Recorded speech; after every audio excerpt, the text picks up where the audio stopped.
नमस्कार दोस्तों, स्वागत है आपका स्टडी विद के आर चौधरी में। पॉलिटिकल की हमारी लगातार क्लासेस चल रही हैं, उसी संदर्भ में जो है आगे हम बढ़ रहे हैं आज उपराष्ट्रपति के बारे में। ठीक है, तो इससे पहले हमने राष्ट्रपति के बारे में देखा यार। इससे पहले जो भी सारे अनुच्छेद प्रस्तावना से लेकर के सारे वीडियो हमने अपलोड कर दिए, प्ले लिस्ट में जाकर आप देख सकते हैं स्टडी विद के आर चौधरी चैनल पे जाकर। ठीक है, तो अभी हम शुरू करने जा रहे हैं उपराष्ट्रपति। इससे पहले हमने राष्ट्रपति पढ़ा था। ठीक है, उपराष्ट्रपति से संबंधित अनुच्छेद है तो 63 से 69 तक है। ठीक है, इसी संदर्भ में हम शुरू कर लेते हैं। एक एक ट्रिक से भी देखेंगे और यूँ कह सकते हैं कि रिलेटिव करके के देखेंगे। ठीक है, ऐसी ट्रिकें नहीं बनाएंगे जैसे कि आमतौर पर आप ट्रिकें देखते हैं कि कुछ वाक्य बना दिया जाता है और उसी के संदर्भ में सारे अनुच्छेद देखे जाते हैं, तो वाक्य इधर उधर हो जाता है, एग्जाम हॉल में हमारे ऊपर बहुत ज़्यादा प्रेशर होता है। ऐसे हम नहीं पढ़ेंगे। ऐसा बनाया जाता है ना, बुआ चली चाच रहे, बुआ सास रहे जाती जाती कहीं और चली गई तो आपको दिक्कत हो जाएगी एग्जाम हॉल में। ठीक है, तो इसी प्रकार की हम कोई जो है ट्रिक नहीं बनाएंगे, बल्कि एक एक अनुच्छेद को इससे रिलेटिव करके आपको बताएंगे। ठीक है, तो पहला हो गया। वैसे ये तो याद करने पड़ेगा 63 से 69। ठीक है, तो 63 में क्या है कि उपराष्ट्रपति होगा भारत का। ठीक है, पहले अनुच्छेद देख लेते हैं। अनुच्छेद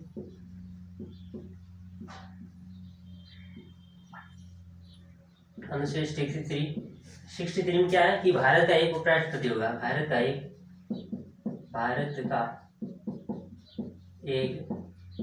उपराष्ट्रपति होगा। ठीक है, ये कह रखा था 63 में। तो इसके लिए तो कोई ट्रिक की जरूरत नहीं है और याद करने के लिए सीधा है कि आपको उपराष्ट्रपति से संबंधित 63 से 69 अनुच्छेद याद करने पड़ेंगे। तो ये दो तो अनुच्छेद ऐसे भी याद होने चाहिए। ठीक है, तो पहला क्या, भारत का उपराष्ट्रपति होगा। ये कॉन्सेप्ट कहाँ से लिया गया है तो ये ध्यान रखना, ये अमेरिका से लिया गया है। कहाँ से लिया गया है ये भी ध्यान रखना, अमेरिका से।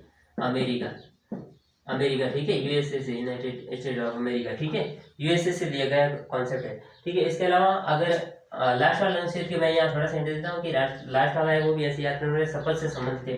ठीक है, शपथ। ठीक है, तो इसके बारे में विस्तार से लास्ट में देखेंगे, लेकिन एक बार यहाँ एक प्रश्न मैं पूछ रहा हूँ कि आप सबको बताएं कि उपराष्ट्रपति को शपथ कौन दिलाते हैं? राष्ट्रपति दिलाते हैं, लेकिन राष्ट्रपति की अनुपस्थिति में उपराष्ट्रपति को शपथ कौन दिलाएंगे, या राष्ट्रपति पद पे नहीं है तो उपराष्ट्रपति को शपथ कौन दिलाएंगे? इसका प्रश्न का जवाब आप दीजिए या फिर इंतजार कीजिए लास्ट वाला अनुच्छेद तक आते जाते सारा बताऊंगा आपको। ठीक है, तो इसके आगे 63 से 64 64 अनुच्छेद। ठीक है, इसमें क्या कहेगा? अब देखो, भारत का एक उपराष्ट्रपति है, लेकिन इसका कार्य क्या है तो उससे देखो, इसका मुख्य कार्य होता है पदेन। ठीक है, ये होता है राज्यसभा का पदेन सभापति होता है। ठीक है, तो इससे उपराष्ट्रपति तो बना दिया, लेकिन ये करेगा क्या भारत में? ठीक है, इससे रिलेटिव अनुच्छेद हम ऐसे याद करेंगे एक कड़ी से। ठीक है, तो इसका कह सकते हैं कार्य, और कार्य किस रूप में होता है इनका? तो राज्यसभा का पदेन सभापति, राज्यसभा का पदेन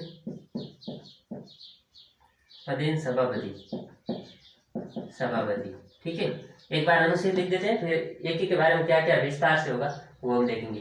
ठीक है, आगे देखें तो 65। ठीक है, 65 देखो, एक तो खुद तो है उपराष्ट्रपति, कार्य किस रूप में करता है? सभापति के रूप में। ठीक है, पदेन सभापति किसका? राज्यसभा का। ठीक है, लेकिन इसके अलावा और ये किसका पद ग्रहण कर सकता है? देखो, मैं अनुच्छेद रिलेटिव करने की कोशिश कर रहा हूँ। ठीक है, तो पहले बात होगी कि उपराष्ट्रपति होगा, उसका कार्य राज्यसभा के सभापति के रूप में होगा। हम इससे रिलेटिव कर रहे हैं कि इससे आगे कि ये और क्या कर सकते हैं। ठीक है, तो ये और क्या कर सकते हैं तो कार्यवाहक राष्ट्रपति के रूप में भी कार्य कर सकते हैं। कार्यवाहक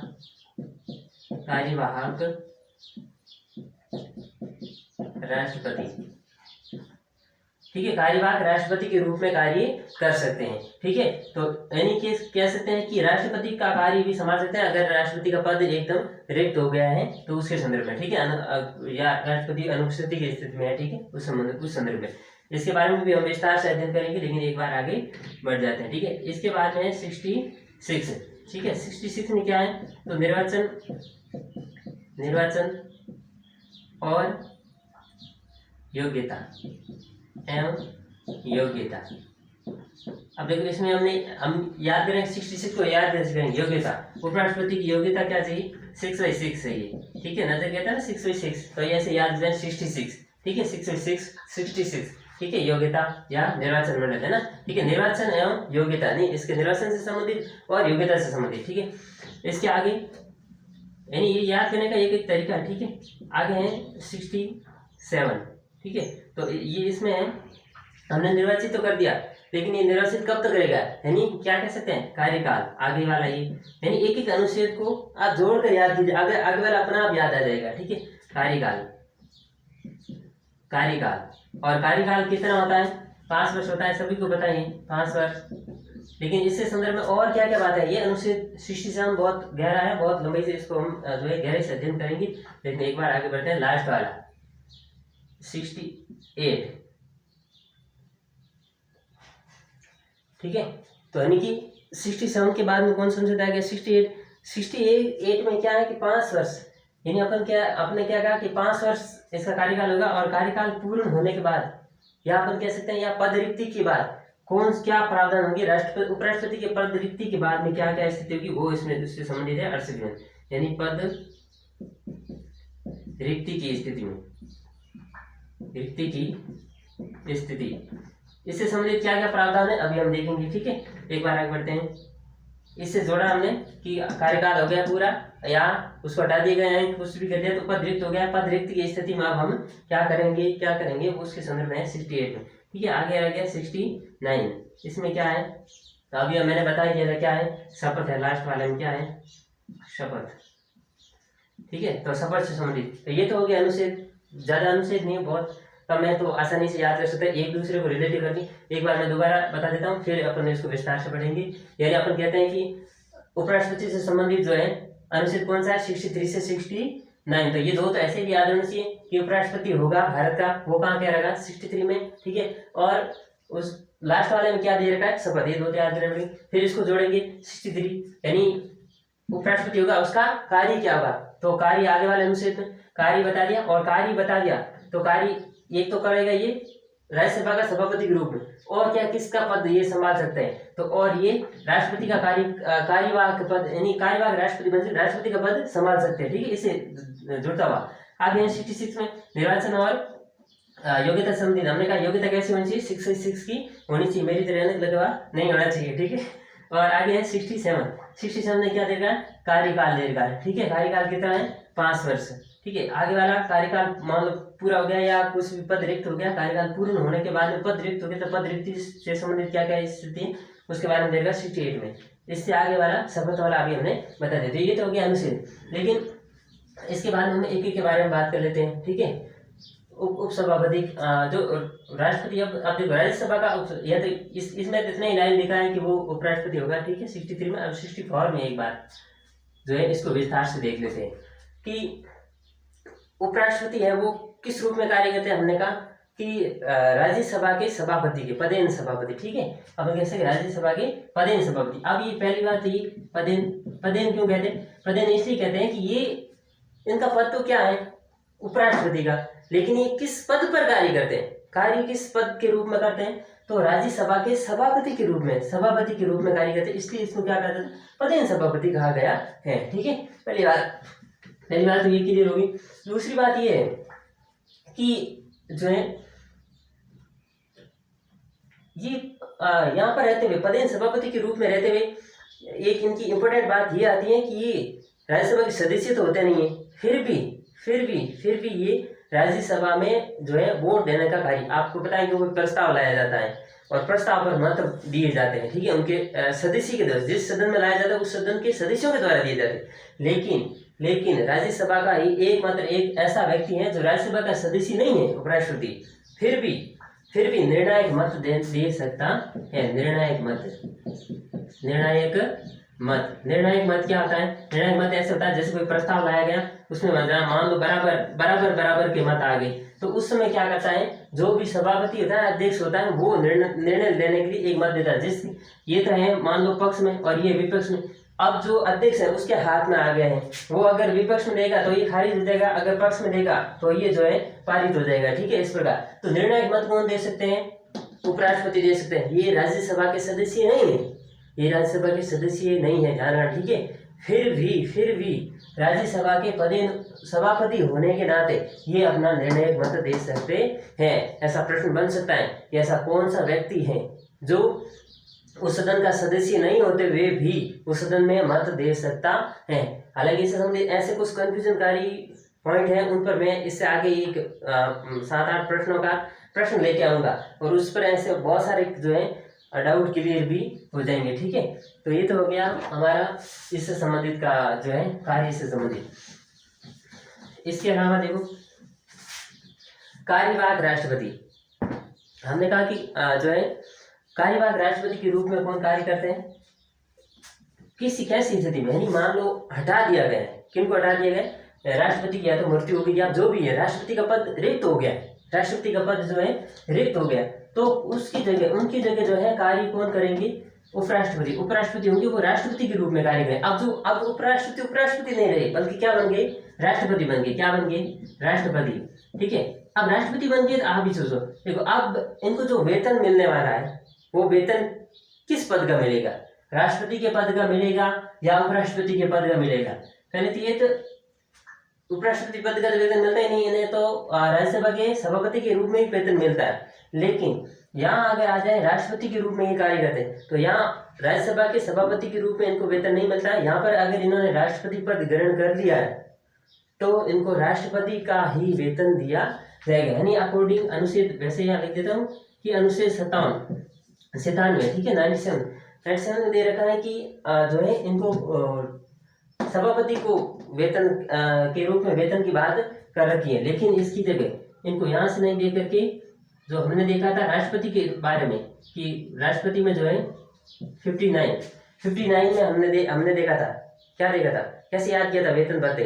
जैसे हमने कहा था 58 में क्या है, राष्ट्रपति की योग्यता, और योग्यता के अनुसार क्या मिलेगा, वेतन। ये हमने राष्ट्रपति में देखा था। तो राष्ट्रपति का वेतन भत्ते की बात कौन कर रहा है, 59 है ना, ठीक है, 59। तो 59 के अनुसार ही इनको वेतन दिया जाएगा, क्योंकि ये अब राष्ट्रपति के रूप में कार्य कर रहे हैं। ठीक है, इसके अलावा देखिए एक और जो है स्थिति बन सकती है। यहाँ पर अपन देख सकते हैं कि राष्ट्रपति, मान लो राष्ट्रपति का पद रिक्त हो गया तो उपराष्ट्रपति राष्ट्रपति बन जाएगी, लेकिन राष्ट्रपति व उपराष्ट्रपति मान लो दोनों का ही पद रिक्त हो गया, दोनों ही अपने अपने पद पर नहीं है, तो अब ये कार्य कौन संभालेगा। हमें ये निश्चित होना चाहिए पहले तो राष्ट्रपति का पद कभी खाली रहता ही नहीं है, और उसी का ये अभी जवाब मिलेगा जो मैंने पहला प्रश्न पूछा था। ठीक है, यानी राष्ट्रपति का पद खाली कभी नहीं रहता है। ठीक है, ये क्योंकि ये सर्वोच्च पद होता है राष्ट्र का। ठीक है, तो इसका पद कभी खाली नहीं रहता। अब देखो राष्ट्रपति नहीं है, राष्ट्रपति की स्थिति नहीं है पद पर, या उनकी कोई भी त्याग पत्र दिया, महाभियोग द्वारा हटा दिया गया है, मृत्यु हो गई है, या और कोई भी कारण हो गया, तो उपराष्ट्रपति को राष्ट्रपति के रूप में कार्य करेंगे। लेकिन अगर उपराष्ट्रपति के साथ भी ऐसा कुछ हो गया है तो पीछे उपराष्ट्रपति भी पद पर नहीं है, और ठीक है राष्ट्रपति भी नहीं है, दोनों पद पर नहीं होने पर राष्ट्रपति के रूप में कार्य कौन करेगा, राष्ट्रपति के रूप में कार्य कौन करेगा, तो CJI करेगा, चीफ जस्टिस ऑफ इंडिया, अर्थात सुप्रीम कोर्ट का मुख्य न्यायाधीश, सुप्रीम कोर्ट का मुख्य न्यायाधीश। ठीक है, सुप्रीम कोर्ट का मुख्य न्यायाधीश, चीफ जस्टिस, मुख्य न्यायाधीश। ये बड़ी इंपॉर्टेंट प्रश्न है। ठीक है, यानी राष्ट्रपति और उपराष्ट्रपति दोनों ही अपने पद पर नहीं है, तो ऐसी स्थिति में राष्ट्रपति का पद कौन संभालेगा, CJI संभालेगा। अच्छा, एक प्रश्न और बन सकता है इसमें जो है इंटरेस्ट के तरीके से अपन देख सकते हैं कि मान लो CJI भी पद पर नहीं है, ऐसी स्थिति भी तो बन सकती है ना, तो फिर कौन बने, चीफ जस्टिस नहीं है, मुख्य न्यायाधीश, तो सुप्रीम कोर्ट का मुख्य न्यायाधीश भी पद पर नहीं। हालांकि ऐसी कोई स्थिति नहीं बनती है बार बार, ऐसी स्थिति तो बन सकी थी, मैंने अभी तक बताया वो तो बस बन सकी है आज तक। ठीक है, लेकिन ऐसी स्थिति भी बन जाए तो कौन है, तो इसके जो वरिष्ठता के क्रम में सेकंड न्यायाधीश होगा वो बनेगा। इनके भी क्रम होता है ना, फर्स्ट सेकंड थर्ड। ठीक है, इस प्रकार, तो इसके बाद ये फर्स्ट होता है, ठीक है, मुख्य न्यायाधीश या चीफ जस्टिस, उसके बाद में सेकंड कैडर का जो भी न्यायाधीश होगा वो होगा। ठीक है, उसके बाद में अगर वो भी नहीं है तो थर्ड, इस प्रकार आगे से आगे होता रहेगा। ठीक है, तो ऐसी स्थिति भी हो सकती है, ये भी इम्पोर्टेंट एक प्रश्न है। ठीक है, लेकिन मैंने जो अभी बात बताई है, क्या ऐसा भी कभी हो रखा है? हाँ बिल्कुल हो रखा है। कब हुआ था, तो एक बार हुआ था जाकिर हुसैन और बीबी गिरी की स्थिति में, यानी राष्ट्रपति के पद पर कौन थे, जाकिर हुसैन, जाकिर हुसैन।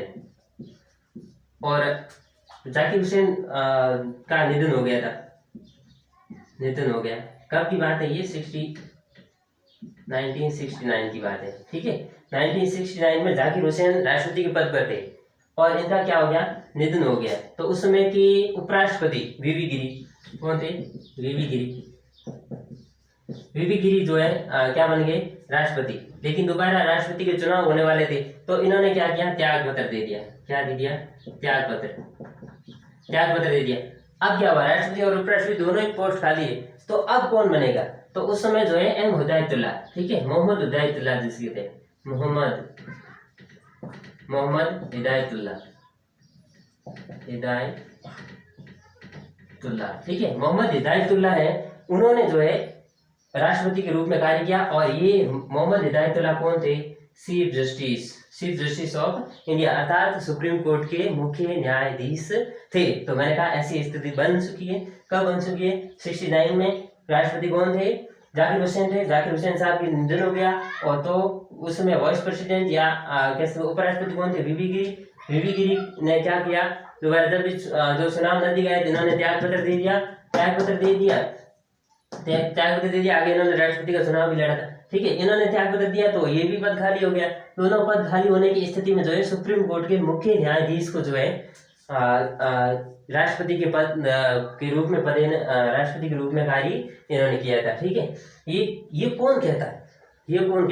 ठीक है। तो 1969 में ही, ठीक है, 1969 में ही एक जो है अधिनियम आया था, राष्ट्रपति उत्तराधिकारी अधिनियम।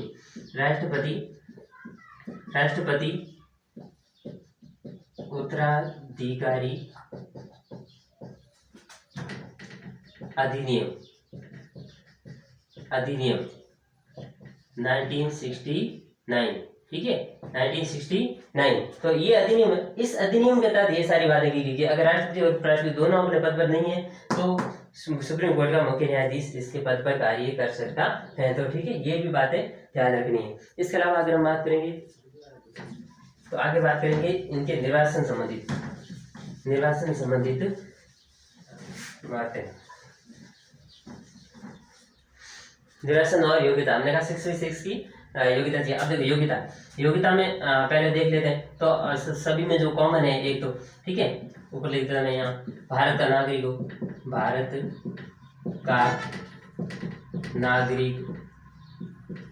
हो, ठीक है। अब देखो ये लाइन हर जगह लिखी है। अब इसका क्या इम्पोर्टेंस है? तो वैसे मैं थोड़ा सा बता देता हूँ कि देखो राष्ट्रपति है, उपराष्ट्रपति, ये भी सेकंड कैडर का अधिकारी बताया, मैंने पिछले वीडियो में बताया भी था, ठीक है। तो ये सर्वोच्च पद है। देखो हमने कहा कि हमारा राष्ट्र क्या? संप्रभु होने का मतलब है कि हमारा राष्ट्र पर शासन हमारे लोगों का ही होगा। तो ये शासन से संबंधित व्यक्ति है, तो इनका जो है वो भारत का ही होगा, तभी तो भारत की संप्रभुता इसमें निहित रहेगी, है ना, ठीक है। तो इसलिए ये लाइन लिखी हुई है हर जगह आपको, ठीक है, भारत का नागरिक हो, ठीक है।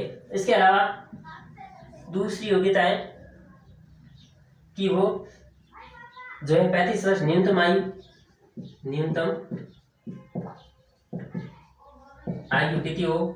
35 वर्ष न्यूनतम आयु उनकी कितनी हो? 35 वर्ष। राष्ट्रपति के संदर्भ में भी यही है, उपराष्ट्रपति के संदर्भ में।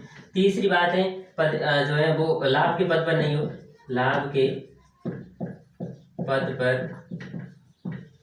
हो, ठीक है। तो इसके संदर्भ में पिछले वीडियो मैंने बता दिया था कि लाभ के पद के संदर्भ में भारतीय संविधान क्या है। अगर नहीं देखा आपने तो पिछले वाला वीडियो जाके देख लेना, ठीक है। आगे चौथा, आगे जो योग्यता है इसके संदर्भ में कि लाभ के पद पर नहीं होना चाहिए और न्यूनतम आयु हो गई 35 वर्ष, भारत का नागरिक हो। इसके अलावा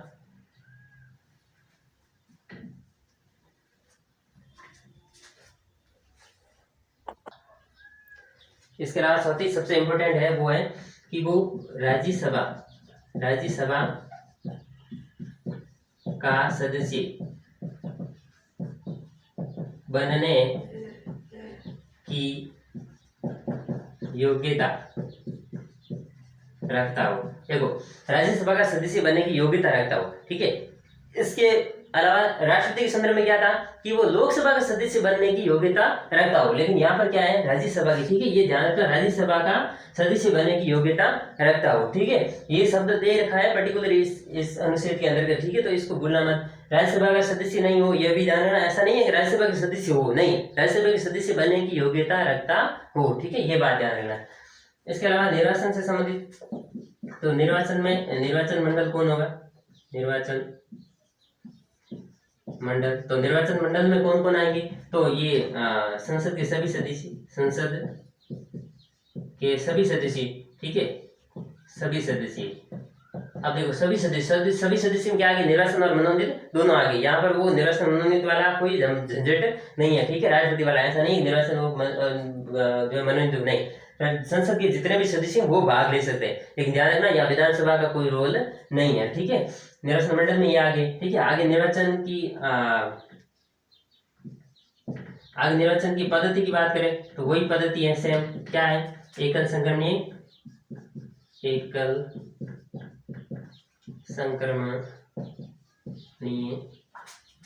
आनुपातिक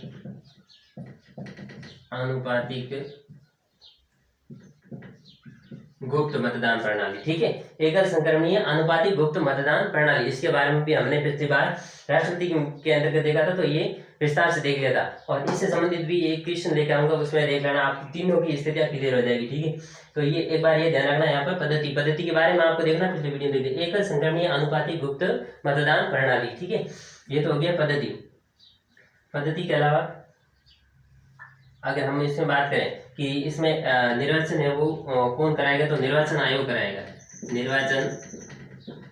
निर्वाचन आयोग, और निर्वाचन आयोग के संदर्भ में कौन सा अनुच्छेद है, तो 324 है, ठीक है। और इसके अलावा कैसे निर्वाचन पीठासीन अधिकारी, ठीक है, तो अधिकारी कौन होगा, अधिकारी, ठीक है, तो अधिकारी होगा लोकसभा या राज्यसभा का महासचिव, ठीक है, लोकसभा या राज्यसभा, या क्यों लिखा, क्योंकि एक बार लोकसभा का महासचिव होता है, एक बार राज्यसभा का महासचिव होता है, भाई होते हैं, ठीक है, ये ध्यान रखना। यानी उपराष्ट्रपति एक बार चुनाव हुआ, अगली बार अगर लोकसभा का महासचिव या पीठासीन अधिकारी रहा तो दोबारा कौन रहेगा, राज्यसभा का महासचिव रहेगा, पीठासीन अधिकारी, ठीक है। और इसके अलावा हम अगर बात करें तो इनसे संबंधित विवाद, ठीक है, ये हमें राष्ट्रपति का भी सेम है, ठीक है, अनुच्छेद 71, यानी अपन कह सके इससे संबंधित कोई विवाद हो जाए, राष्ट्रपति के चुनाव संबंधित कोई भी विवाद हो जाए, तो उसकी सुनवाई कौन करेगा, केवल सुप्रीम कोर्ट करेगा, कौन करेगा, सुप्रीम कोर्ट। और कौन से अनुच्छेद में क्या रहेगा ये, तो ये भी ध्यान रखना, जैसे ये अनुच्छेद कुछ बातें आ रही थी बीच में, ये भी अनुच्छेद साथ में याद कर लेना, ठीक है, 71 में, ठीक है, 71 में अनुच्छेद 71 कहता है कि राष्ट्रपति उपराष्ट्रपति, ध्यान रखना दोनों के बारे में, राष्ट्रपति और उपराष्ट्रपति से संबंधित चुनाव, राष्ट्रपति और उपराष्ट्रपति चुनाव से संबंधित कोई भी विवाद हो जाए तो उसके संदर्भ में जो है उनकी सुनवाई कौन करेगा, केवल सुप्रीम कोर्ट करेगा, ठीक है, केवल सुप्रीम कोर्ट करेगा, ठीक है। तो ये हो गया निर्वाचन और योग्यता से संबंधित बातें। इसके अलावा हम और बात करते हैं इनके प्रस्तावक और अनुमोदक, ठीक है, निर्वाचन में जो है प्रस्तावक राष्ट्रपति के संदर्भ में तो 50 प्रस्तावक और 50 ही अनुमोदक होते हैं, लेकिन यहाँ पर कितने होते हैं, 20 होते हैं, ठीक है, अनुमोदक, प्रस्तावक और अनुमोदक भी कितने होते हैं, 20 होते हैं, ठीक है। और ये ऐसा नहीं कि ये इसमें जो सदस्य वो इसमें ही हो जाएगा, ऐसा नहीं, ठीक है, दोनों में अलग अलग सदस्य होंगे, ये भी ध्यान रखना, ठीक है। इसके अलावा जमानत राशि, ठीक है, चुनाव से संबंधित जमानत राशि है वो कितनी होती है, तो राष्ट्रपति और उपराष्ट्रपति दोनों के संदर्भ में कितनी है, 15,000 रुपए, ठीक है। अब देखिए यहाँ एक इंटरेस्टिंग प्रश्न बन सकता है कि आपको लगता है ये जमानत राशि जो है, हमें पता है कि 1/6 मत नहीं मिले, यानी अपन यूं कह सकते 1/6 का क्या मतलब है, जैसे मान लो 600 कुल मत है और उसमें से अगर 100 मत भी नहीं मिले, इससे भी कम मत मिले, तो उनकी ये जमानत राशि वो जब्त हो जाएगी। अब आपके मन में एक प्रश्न आ रहा होगा कि ये जमानत राशि जब्त होकर जाती कहाँ है, तो कहाँ जाती है, तो RBI में जाती है, कहाँ जाती है, RBI, ठीक है, RBI के अंतर्गत ये जाकर राशि है वो जमा हो जाती है, ठीक है। तो ये हो गए, हमने निर्वाचन और योग्यता से संबंधित देख लिया। अनुच्छेद 66 में। ठीक है, आगे वाला हम देख लेते हैं कार्यकाल के संदर्भ में।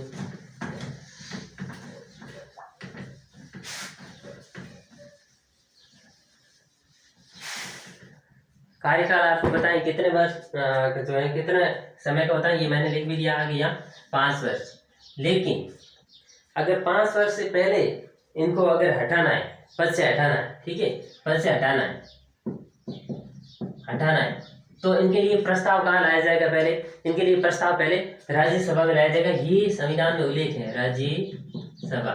इसके लिए पहल कौन करेगा? यानी जो भी हटाने के लिए जो प्रस्ताव है, प्रस्ताव उपराष्ट्रपति को हटाने के लिए जो प्रस्ताव है वो पहले कौन लाएगी? राज्यसभा के अंतर्गत लाया जाएगा। और मेन रोल इसके अंतर्गत राज्यसभा का ही होता है, लोकसभा का इतना रोल नहीं होता है। ठीक है, तो और ये प्रस्ताव पास भी कैसे होगा? तो बहुमत से होगा। किससे होगा? उपस्थित संख्या, है ना, उपस्थित या तात्कालिक संख्या,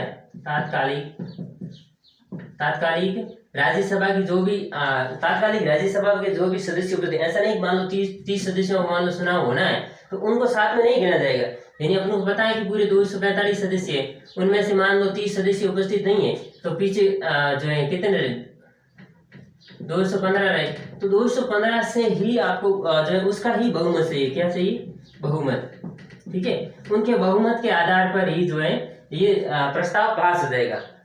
किन के सदस्य? राज्यसभा के सदस्य। ध्यान रखना, पहले प्रस्ताव कहाँ लाया जाएगा? राज्यसभा में लाया जाएगा। और राज्यसभा के तात्कालिक जो भी सदस्य होंगे उनके बहुमत से ये प्रस्ताव क्या हो जाएगा? पास। और प्रस्ताव पास होने के बाद में ये कहाँ जाएगा? लोकसभा में। कहाँ जाएगा? लोकसभा। एलएस मतलब लोकसभा में। लेकिन लोकसभा इससे सहमत हो या नहीं हो, इससे कोई फर्क पड़ने वाला नहीं है। ठीक है, इससे कोई फर्क पड़ने वाला नहीं है। अगर लोकसभा सहमत हो तो भी ठीक है और सहमत नहीं हो तो भी ठीक है, कोई बात नहीं। लेकिन अगर राज्यसभा ने अपने बहुमत से पास कर दिया, इसका मतलब ये माना जाएगा कि उपराष्ट्रपति का पद रिक्त है, उसको उपराष्ट्रपति को पद से हटा दिया गया है। अब वो उपराष्ट्रपति न रह करके एक सामान्य नागरिक है। ठीक है, ये भी ध्यान रखना। अब देखिए इनको हटाएंगे क्यों भाई? पहले तो हमें ये प्रश्न आना चाहिए दिमाग में। तो ठीक है, हमने हटाने की बात तो कर दी, लेकिन इससे पहले प्रश्न हमारे दिमाग में ये आना चाहिए कि इनको हटाएंगे क्यों भाई?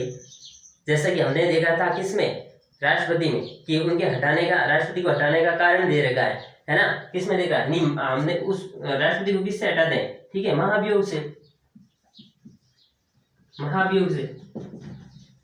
महाभियोग और महाभियोग लाने का कारण हमने देखा था कहाँ था? 56 में था। ठीक है, 56 में। लेकिन उसमें कारण क्या था कि जो है संविधान का उल्लंघन करने पर। लेकिन यहाँ पर क्या कुछ कारण दे रखा है क्या? नहीं।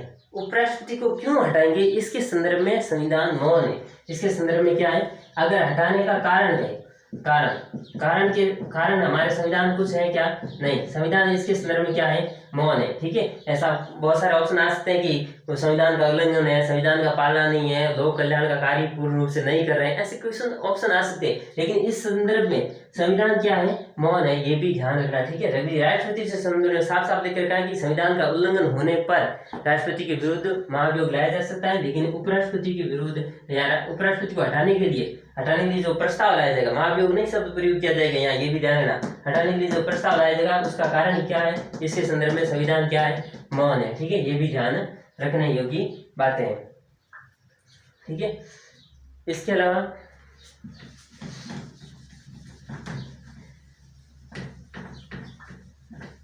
अब देखो, हमने अभी देखा क्या? हटाने की बात की। अब इससे संदर्भ में अगर हटा दिया क्या हो जाएगा? पद रिक्त हो जाएगा। तो अगला अनुच्छेद क्या है? 68। यानी हटाने की स्थिति में, पद रिक्ति की स्थिति में क्या क्या होता है? ठीक है, तो पद रिक्ति की स्थिति में हम कहते हैं यथाशीघ्र क्या होंगी? सुना, यथाशीघ्र क्या होंगी? चुनाव। और चुनाव कौन करवाते हैं, कौन देते हैं, ये तो हमने देख लिया। लेकिन यहाँ इसके बारे में उल्लेख करा है कि अगर उपराष्ट्रपति का पद रिक्त हो जाए तो यथाशीघ्र क्या हो जाएगी? चुनाव। लेकिन राष्ट्रपति के संदर्भ में क्या दे रखा है कि 6 माह के भीतर क्या होने चाहिए? चुनाव होने चाहिए। लेकिन यहाँ कोई समयावधि नहीं दे रखा, लेकिन एक शब्द प्रयुक्त कर रखा है, यथाशीघ्र क्या हो जाएंगे? चुनाव हो जाएंगे। ठीक है, ये कहाँ कह रखा है? 68 के अंतर्गत कह रखा है कि ये अगर उपराष्ट्रपति का पद रिक्त हो जाए तो यथाशीघ्र दोबारा क्या किया जाएंगे? चुनाव करवाए जाएंगे। ठीक है, इसके अलावा आगे आ गया जो है शपथ से संबंधित। अब देखिए शपथ किस बात की रहते हैं? जैसा हमने देखा था राष्ट्रपति में की शपथ, संविधान की रक्षा की शपथ लेते हैं। लेकिन यहाँ क्या है, संविधान के प्रति निष्ठा, संविधान के प्रति निष्ठा की, ठीक है, संविधान के प्रति निष्ठा की शपथ लेते हैं और साथ साथ में अपने पद व कर्तव्य, ठीक है, पद व कर्तव्य, संविधान के प्रति निष्ठा व पद व कर्तव्य की शपथ लेते हैं। कौन लेते हैं? उपराष्ट्रपति, ठीक है।